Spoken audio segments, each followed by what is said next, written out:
اب جب سپاہی گھر میں داخل ہوئے تو کیا دیکھا؟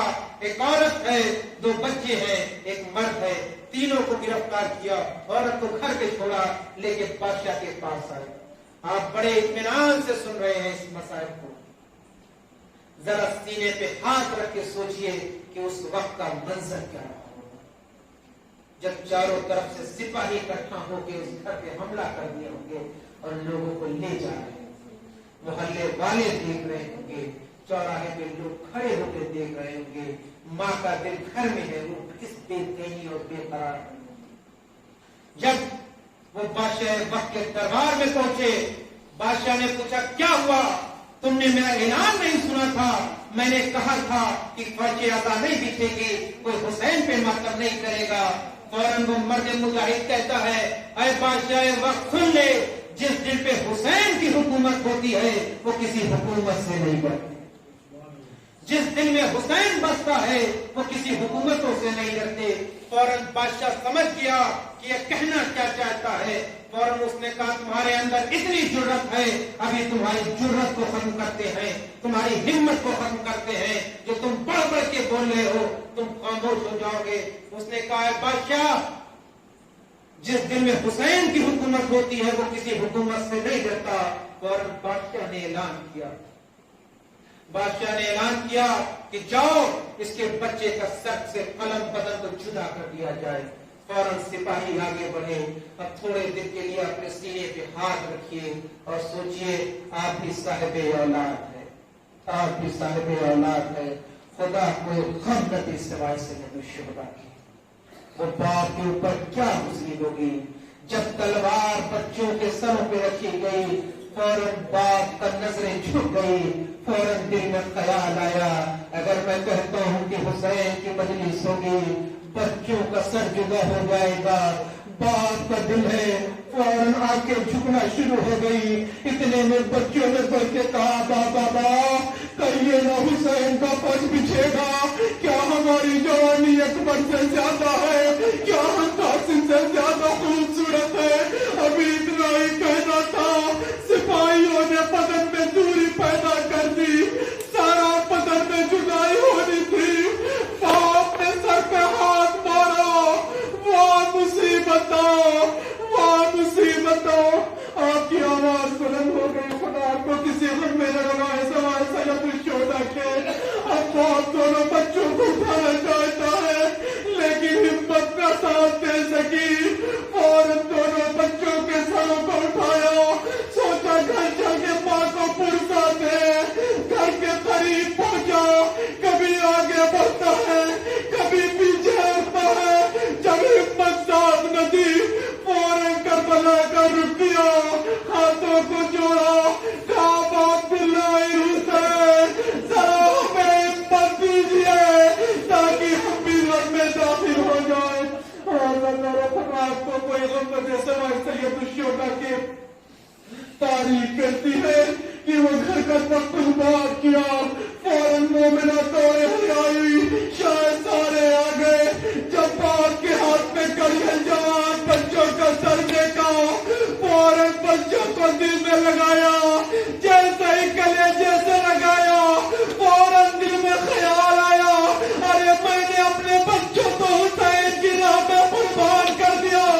فوراً بچے کو سر سے پھینک دیے اور کہتے ہیں اب عبداللہ الحسین، اے شہزادی فاطمہ، اے زینب قمرا، ارے یہ اکبر سے زیادہ خوبصورت نہ تھے، یہ قاسم سے زیادہ جوان نہ تھے، ارے محرم کا چاند نمودار ہوا ہے، ہم تو صرف حسین پہ روئیں گے، ہم تو صرف اکبر پہ روئیں گے، ہم تو صرف قاسم پہ روئیں گے۔ انا للہ و انا الیہ راجعون۔ رسول اللہ